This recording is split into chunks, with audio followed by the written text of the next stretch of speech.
Hello and welcome to On Farm. It's Anna here with you this week. Producer Dave and I are on a road trip together. We'll explain about the dogs in a minute. Fighting.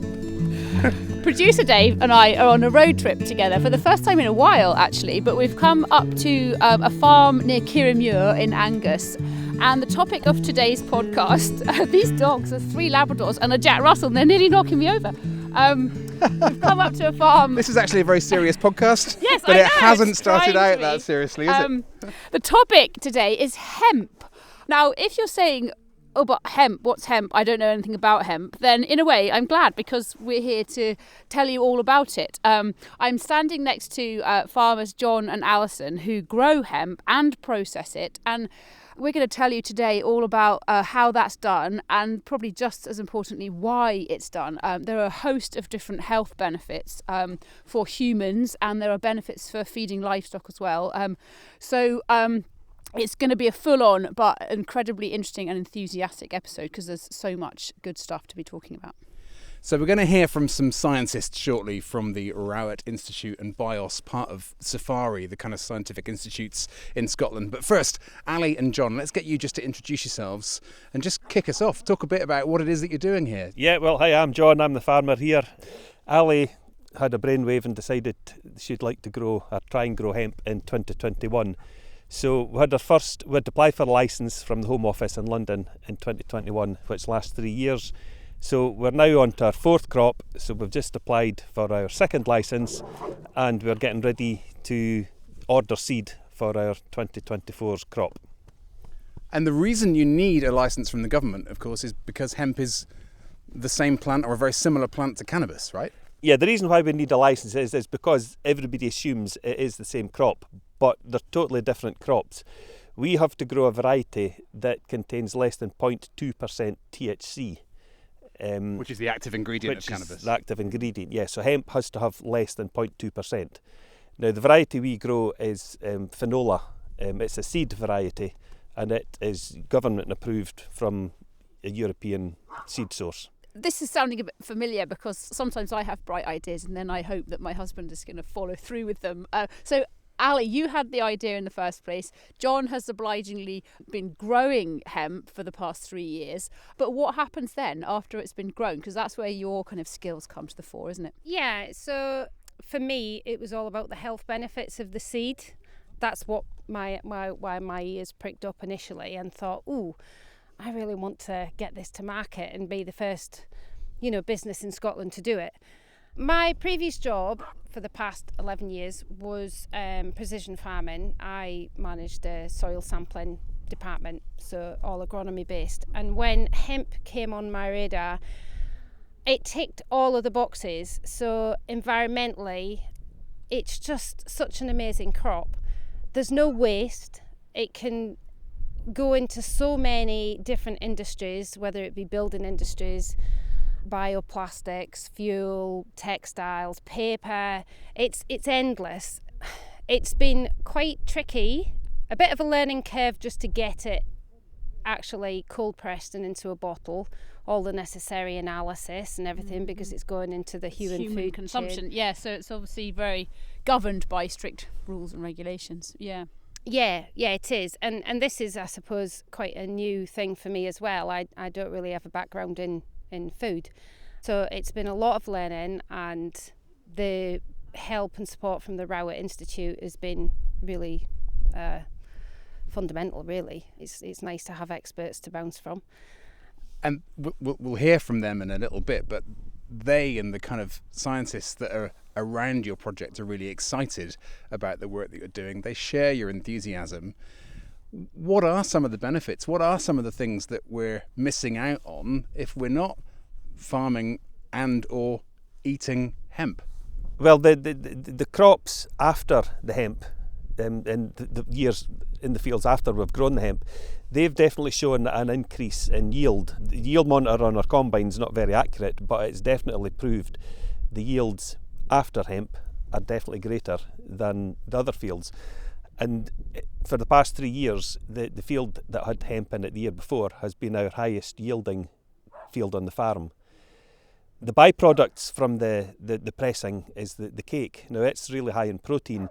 We've had an animal nutritionist work out a diet for the cows, and we're now feeding the hemp back to the cows pre-calving, so as it boosts the protein levels in their diet, which then increases the colostrum quality in the calves. So hopefully we're getting bigger, stronger, healthier calves at birth. And is that a replacement for soya that would otherwise be imported from Brazil or elsewhere around the world? Yes, yeah. I mean, the diet, we don't just feed soy itself. The soy is incorporated into a nut, which we feed to the cows. So we are now not using that same nut, which then means that we're not using any soya. We're just using homegrown hemp protein and barley to fatten and add colostrum quality to the cows. So the land is benefiting, the livestock are benefiting. Does that also mean that your bank balance is benefiting a bit because you're relying on fewer external inputs? Yes, in a way, but it's not really benefiting because nobody has shown us or told us how to grow hemp. So we are trialling it ourselves. So there's no chemicals approved for hemp at all. So we can't spray any weed killer. We think it's getting a bit of fungal disease later on in harvest, but again, there's no fungicides approved to be able to apply to it. So there's a lot of benefits, but there's still a lot of downsides which are hindering yield. Yeah. So you mentioned, Ali, that there's a group of 9 farmers that are doing this. So has that been quite beneficial in terms of comparing notes with them, understanding where things have been successful, perhaps less successful, and effectively kind of you're on a sort of learning journey together, aren't you? Mutual support. Has that been beneficial? Yeah, I mean, that's been good because we're obviously 10 farmers all in the northeast of Scotland, and we all have 10 different sets of establishment for our crops. We are very livestock based, other farmers are purely arable based, there's other farmers that are mainly berry based, so we're 10 completely different farmers all doing it completely different ways. But the benefit to us all is the fact that we all grow cereals, and if you can grow cereals you can grow hemp, because we use the same drill to sow our spring barley and our oilseed rape as we do to sow hemp. And it's the same combine that we use to harvest them and the same grain dryer to dry them. So there is no outlay in machinery to grow hemp. You said something at the start which made my eyebrows raise a bit. You said, here come the dogs again. You said that you had to apply for a licence from the Home Office because of its relation to cannabis plants. Was that a daunting prospect? Yeah, it was quite intimidating when you open the webpage for a start. You just see pages and pages of information that you have to try and input into the process. One of the benefits of having the group was that there was 10 of us all doing the same licence at the same time. And if we all got stuck on a question, we've got a WhatsApp group. We could fire a question on the WhatsApp group to see how others had answered. So that was definitely a benefit, was being able just to fire questions backwards and forwards between us. Effectively what you're doing, I suspect you might be too modest to say this, but the 10 of you are pioneering this. Farmers have been growing wheat, barley, oilseed rape, potatoes, you name it, for forever. Hemp, we know, actually used to be grown a long time ago, but in recent years with modern farming practices, it hasn't been. And so you're effectively paving the way for how to do it. And I guess, as you've said, that's a team effort and it's a learning journey. But actually, I think you should be jolly proud of yourselves because we're hearing, and we will hear more about all the benefits, but it's bringing back something that delivers a huge amount to farming and hopefully to the human health industry. The more I research about hemp and the more I find out about all the good bits, the more excited I get, and I think, I could do this and I could do that, and I have absolutely a gazillion ideas running through my head, and I have to try and rein it in and think, right, just concentrate on one at a time. The omegas, the omega 3, 6 and 9 from the seed, and the protein and fibre and the vitamins and minerals, there's just so many benefits I see in my crazy world, in my crazy hemp mind, that the demand needs to be there. We need to raise the public awareness, let people know, why is it brilliant? Why is it so good for you? How much do you need a day to start improve your health? The benefit to really having a successful cash crop is scale, and we need more farmers to grow it, so that then we've got a decent amount of hemp seed coming into Scotland, and establishing supply chains so that farmers know that they're growing it and they can sell their surplus. We crush and create products, all healthy products, out of X amount, and then we know that we can sell the surplus. Yes. And then it will become profitable, and then you will start to see rations made for animals, livestock, using hemp cake rather than soya, because we've got enough to actually build a ration. So yeah, we've heard from John and from Ali all about the partnership. You know, they grow and process, but with a huge amount of support from others, scientists, researchers, statisticians. And so we've got two of them here with us now to kind of complete the picture, as it were, when it comes to this whole hemp journey and story. My name is Madalina Nekshu. People know me by Maddie. I'm a senior research fellow at the Rowett Institute. It's part of University of Aberdeen, and it's a nutritional health institute. Hello, my name is Graham Horgan. I'm a research statistician. I'm based at the Rowett Institute as well, but I'm part of Biomathematics and Statistics Scotland, which is a group of statistical and mathematical specialists. And I collaborate with Maddie on the data she's generating from her studies of hemp to understand the variability. Can we go back to the beginning? How did this all start? Why are we standing in this field talking about hemp?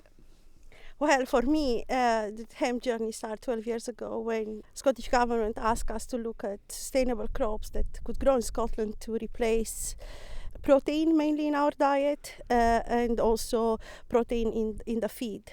We look at a set of plant-based crops, amongst which was hemp, and we have run a lot of analysis on these crops to understand the composition in terms of protein, dietary fiber, fat, and then we look at their nutritional benefits by feeding them to healthy volunteers and understand what happens in our body once we eat these crops.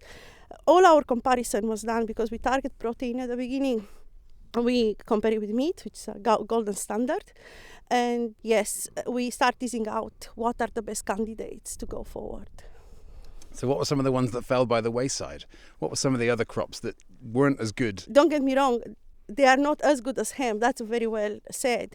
They are a good replacement of protein. I mean, not a replacement, I would say a diversification of protein.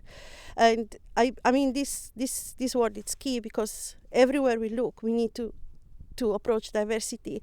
Diversity in what we grow in terms of crops, diversity what we grow in terms of animals, and diversity what we eat. So if we have, in the food, it's a key factor in the way we live and how our surroundings look like. So we need to have a diverse diet to address and keep health, so to have health benefits, to address a diverse microbiome, but also by doing so, we produce diverse food. We produce different sources of protein, which is animal-based protein or plant-based protein. So the other crops, they were a good replacement in terms of protein, but hemp stand out. The same amount of protein from hemp as from beefsteak. We realized people were less hungry after eating the hemp, even though they were not even eating the whole hemp food, but they were completing their steak, obviously. So we had a closer look and we measured the bloods of these people and see what happens, why they are not hungry. So what we saw, the hemp modulates some molecule called gut hormones, and it was scientifically proven that it's not that people don't feel hungry. There was a reason why, because eating hemp modulates beneficially the gut hormones that will give you the hunger sensation. But it's not just about protein either, is it? Hemp is a superfood because it's not just got protein in it, it's also got other nutrients. So it's pretty special, isn't it, in terms of contributing to our diet? Exactly. I would like to avoid the word superfood.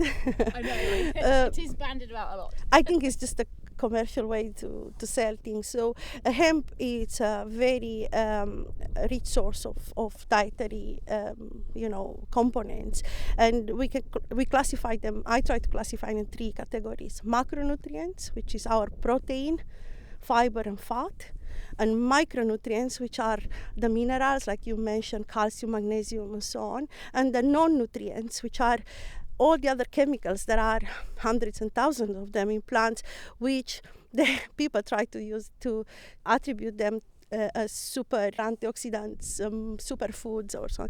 But this molecule firstly protect the plant from heat or from wind or from sun, but also have proven to have health benefits for ourselves.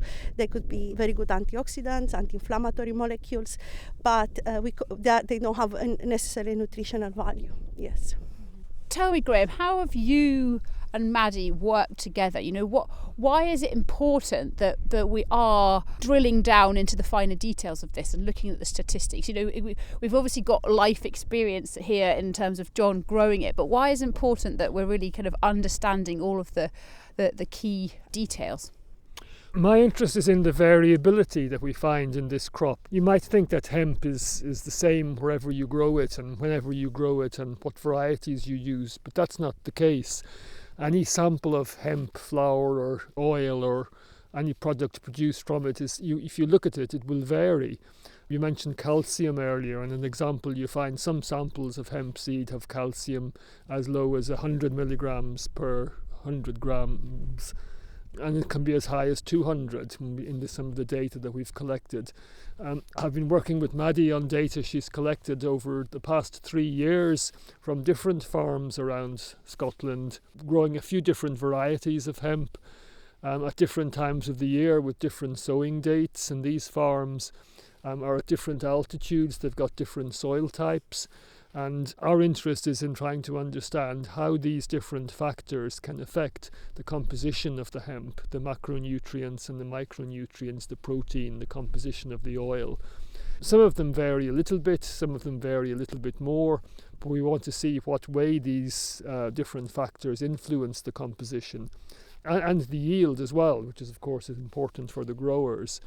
And with this sort of information, it can help growers of hemp to make decisions about how they're going to grow it, the things that they can control, like the variety, and of course there will also be factors they can't control, like the weather, which varies from year to year. Yes. We've got 3 years data so far. We would like to get more to understand it better, but my job ongoing at the moment is to understand what we can from the data that's been collected, and Maddie has processed samples in the laboratory to get detailed composition information on the hemp to understand what it is that's affecting that composition.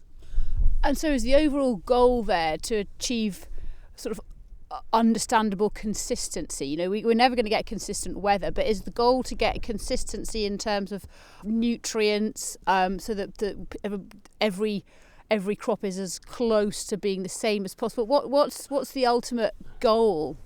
Yes and no, because yes, consistency, it's great when you need to have a consistent crop in terms of yield, and you want to make sure that crop has the same amount of protein or fat, that's the thing you exploit from the seed. But what we'll try to understand, what factors determine that. So if you know the factor, then you control the consistency. So it's a two-way thing. It's not just consistent. You can deliver consistency if you understand how to grow the crop and what is the factor who makes that protein to be that high or that low, so you use it or not. I suppose coming back to you actually, John, with a quick question on consistency.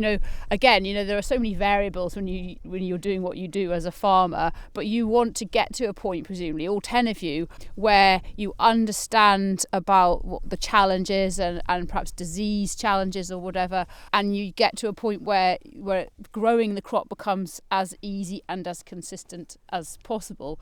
But I'm thinking here, you need to be writing a manual about this, because as you said, every farmer knows how to grow barley, but not every farmer knows how to grow hemp. So you have to get your notebook and pen out. Yeah, I mean, there was a couple of points which we were given. One of them was that hemp doesn't like cold; it can't get frosted. So where we are here, we still get frosts into the end of April, beginning of May. So we're not really trying to plant it before the middle of May. Okay. So we're looking to plant it into a warm moist seedbed. Yeah. Now we were told it should take about 120 days from planting to harvest. Now in the 3 years that we've done it, it's averaged out about 125 days. But the weather's definitely a challenging factor. We're looking to harvest it at the middle to end of September. We don't know what weathers we're going to be getting at that time of the year. Now we're not allowed to spray any pre-harvest Roundup, so we can't evenly ripen the crops with chemicals, so it has to ripen naturally, which is a challenge in itself, that we're combining a green crop, which struggles to get through the combine at times. But in the 3 years we've done it, we've managed to have 3 successful harvests. So we don't have the complete manual for growing hemp, but we're learning every year. Yeah. And so, Graham, are you measuring every single element of this, from the weather to the soil type to the altitude? You know, every single thing. I mean, there must be so many variables. There are, yes, and it is a challenge to work with that and to draw conclusions from it. And I often feel I'm telling scientists they need to collect more data, and of course it's easy for me to say that. I don't have to go and collect it myself, and it takes time. I mean, if you want to study variability that's associated with things to do with the weather, then you need more than 3 years data really to get a full picture. You need to get a good sample of different years with different type of weather. And the same goes for soil types and altitude. You need a variety of samples, a variety of locations to collect data from. So it's an ongoing topic of research. You'll always be able to get better information the more you study it. And Maddie, the longer you study it, how long are we going to be studying this?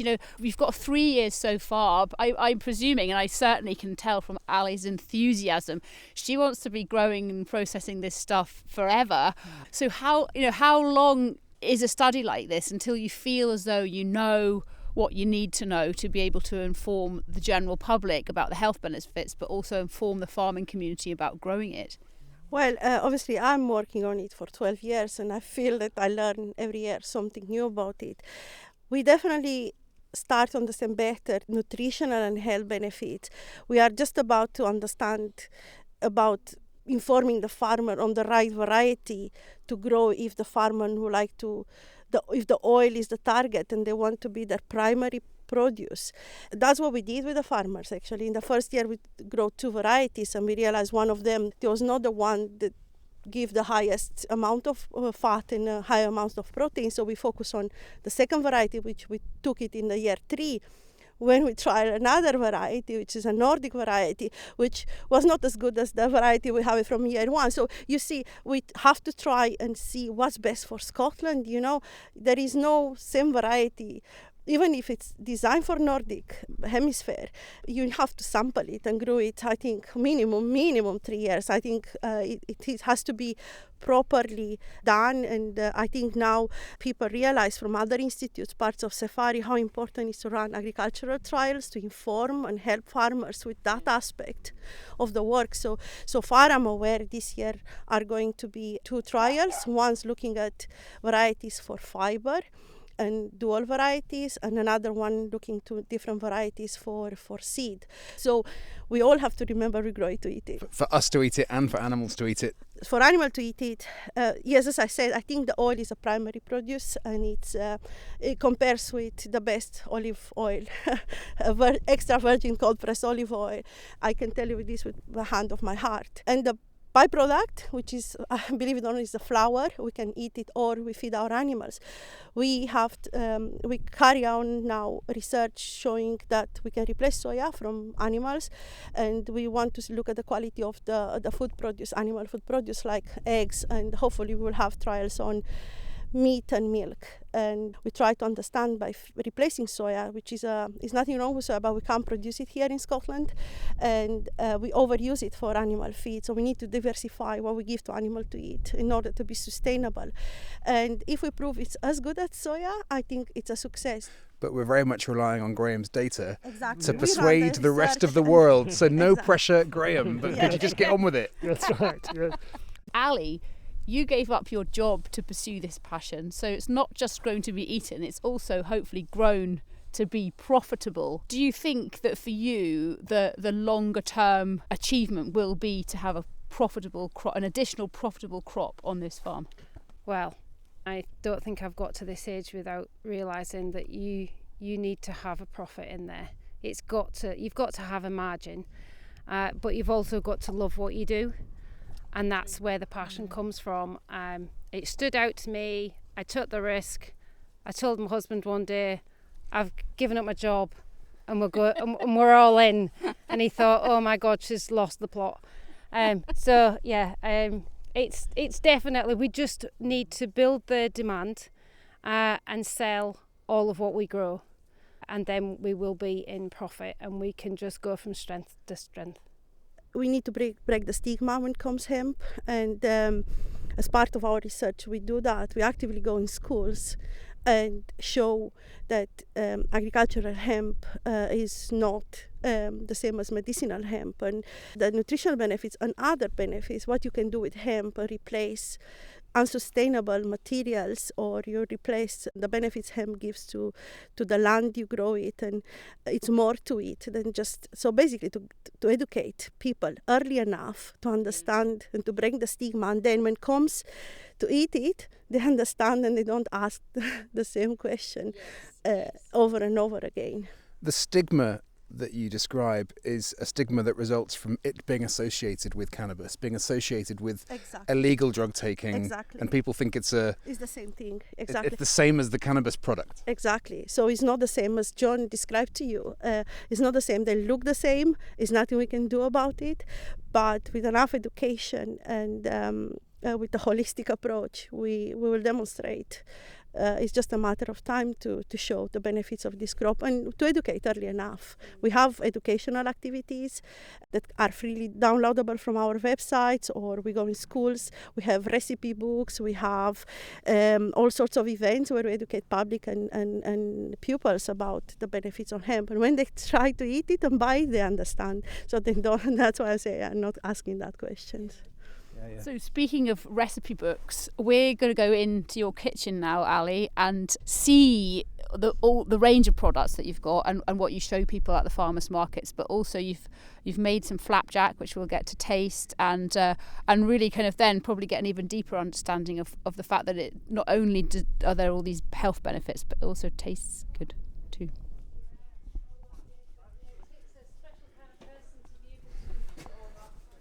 All right. So we've come inside. We're standing by an amazing basket of Ali's produce. So I'm just going to ask you, Ali, to pull out a few things and explain what they are, what they contain. I suppose we have to talk about the signature oil, which it's all based around. Hemp It Up is the name of my business, because I think that you just need to hemp up your life, and I'm sure you can manage to get a bit of hemp in nearly every dish somehow. It's kind of like the Spice Girls would sing a song about that, wouldn't they? Hemp up your life. Yeah.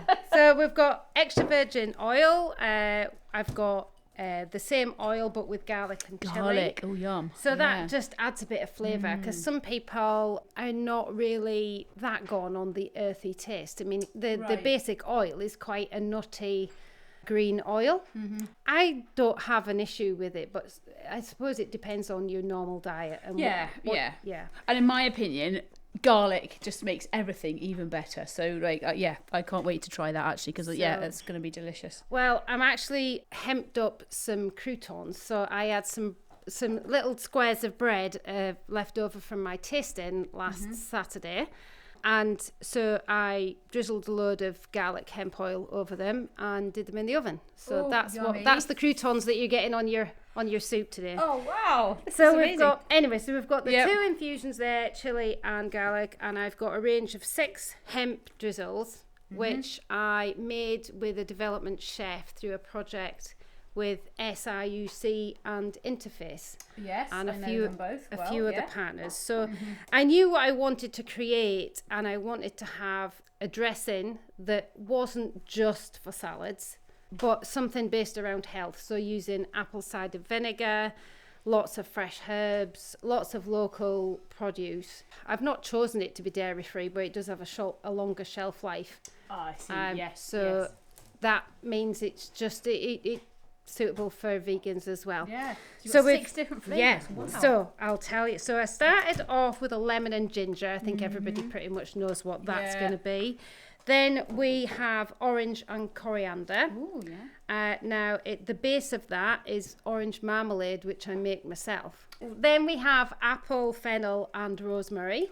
So we've always got an abundance of apples kicking about. Yeah. So we've got that. We've got blueberry, basil, and thyme.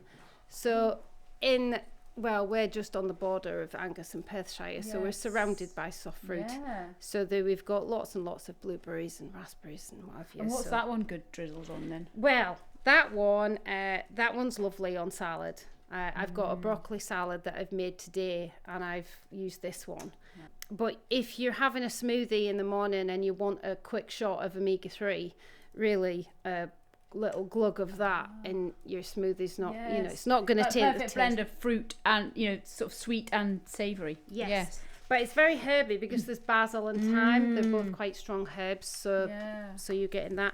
And then we have raspberry, mint, and balsamic. Ooh. So half balsamic, half apple cider vinegar, lots of raspberries and mint. Can jazz up any salad, that one. It's lovely. They all could.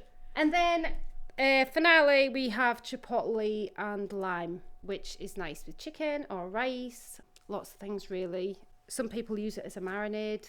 Yeah, so it's just a bit of variation. So if you've got chicken in the fridge, which I do all the time, and you're thinking, what on earth am I going to do with this? That's what you need, is a set of 6, and then you've got your whole week sorted. Yes, and through demand, so this is a pack that I made based around a lot of the farm shops and delis that I stock in. They were saying, well, not many people know what hemp is. So, we need an introductory level, like, or a gift box. I've got tiny little bottles, which I've got 5 dressings and an oil in. Yeah. And it's just like, a little sample. And then we've recently started milling the byproduct from the cold pressing of the seeds. And we have hemp protein, which is just quite a natural green, very fine, velvety powder. There's a protein aisle in every supermarket that you go in these days. There is, and everybody's talking about it from a kind of dietary perspective. Protein is good. Yeah. And there's so much out there, and I think it's 100% natural. There's nothing else in it. There's no bulking agent, there's no this, that, and it's not loaded with sugar. There's no whey protein there. It's just 100% plant-based product, which has come through a natural milling of the byproduct. So there's no chemical extraction or anything like that. It's just very good for you. So it's just finding ways of adding it into your diet. You've given a list of ways on the back of the packet, which I thought was brilliant. So you would add this to smoothies, cereal, yogurt. That's particularly appealing for me.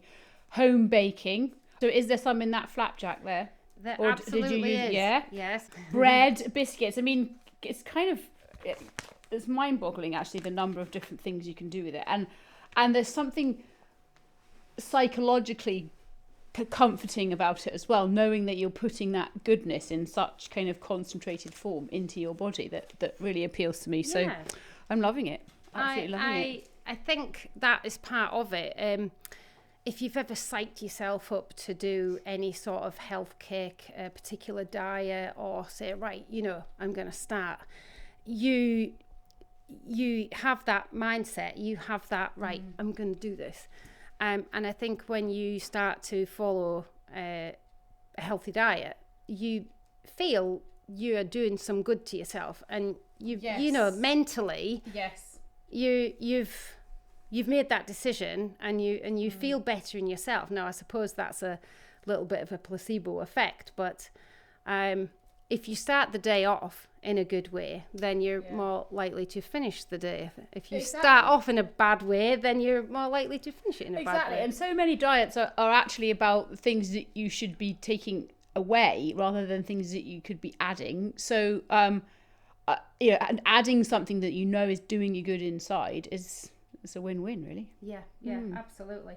So a really good fact that I pass on to everybody at my markets, because they don't want to listen to me yap on for hours and hours on hemp. They just want a little take home. Well, why is it good for me? Yes. So I say, right, the Rowett Institute, who we've spoken to, say 10 grams a day of hemp seed oil will give you your minimum daily requirement of omega-3. 10 grams, that's just a dessert spoon. That's amazing. Yeah. So, you know, it's tiny alterations to the way that you live that can make a real big difference. Yeah. Well, this has been an absolutely fascinating day, hasn't it, Dave? Do you know what I think's brilliant, Anna? And we're seeing this enthusiasm, we're seeing this passion. It's infectious because I've got it now. I feel like we've got like a ringside seat. We're in like the foothills of a brand new thing. Yes. And give it 10 or 15 years, and Ali will be a billionaire, and everywhere will be selling hemp. We made the first podcast about it. And we'll be able to say that we were there at the start. Maddie and Graham and everybody, all that team will be also famous. I come across a lot of people who are, maybe just kind of struggling with the day-to-day farming life and are looking for exciting ways to diversify, and this is just the perfect example of a way to diversify. But it's not just about diversification, it's about so many other things at the same time, the environment and health, and it's just kind of ticks every single box. And I think even if it inspires people to do something completely different, then I think that's a great thing. But if it inspires more people to grow hemp and more people to eat it, then I will be delighted. Oh, well, thank you very much. Thank you. So the flapjacks that you've been eating this morning, I'm going to probably eat a bit more of. I'm hopefully going to bring a protein flapjack to market soon. I've got a local brownie barn that have actually asked me to supply her with these because she's on a very busy cycle route, and there's a lot of people are stopping in, and not everybody wants to have a big slab of chocolate cake, although many barn, do. Did you say? Brownie barn, yes. Oh my word, there's so many good things about that too. So that's the flapjack. That's hopefully a healthy brownie at the brownie barn. Yes, correct. And a very new product which I'm very excited about. It's basically 2 ingredients. It's my hemp protein powder and it's blackcurrants, but it's formulated in a way that some of the natural sugar out of the fruit is emitted. Okay. So you're then left with a gluten-free, sugar-free, very flavourful protein powder, which is purple and can be added to shakes, smoothies, or just in water. But it's just something that's healthy, that's out there, that's made within 10 miles of us here, and could be revolutionary in the protein world. Well, and wouldn't we much rather eat that than something that's been imported from the other side of the world and that's filling the pockets of some multinational company? I'd much rather support you and a local product.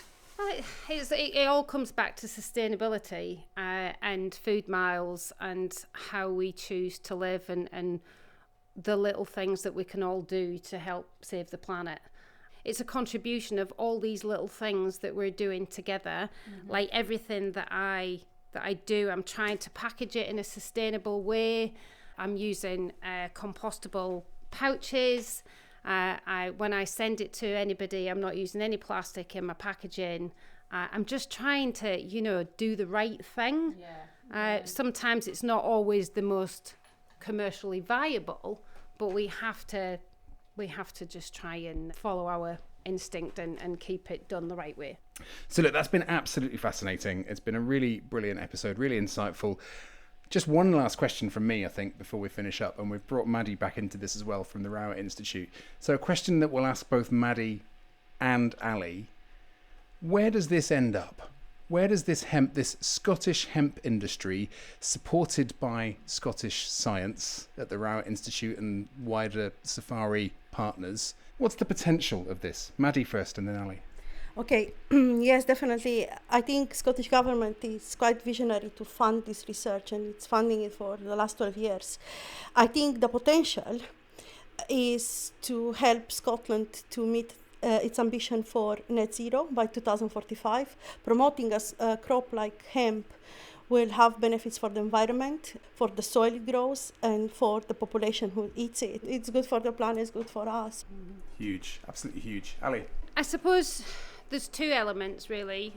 One, I want to be the founder of an amazing business and be the first person to do it in Scotland. I also would like to, I suppose it's a bit of family succession. We've got a son and a daughter. My son is 29 this year, and he's not going to take on the farm, but he might take on a hemp business. And my daughter as well, she's a nurse, and they're both very, very encouraging and interested and helpful with the business. So, you know, if I can create and diversify our traditional mixed farm, then it means that they can have something to carry on. Yeah. And as well as all that, as you've said already, you're doing your bit in terms of sustainability, and I think we all need to do our bit as well in various different ways, but you're doing yours and you're very passionate about it.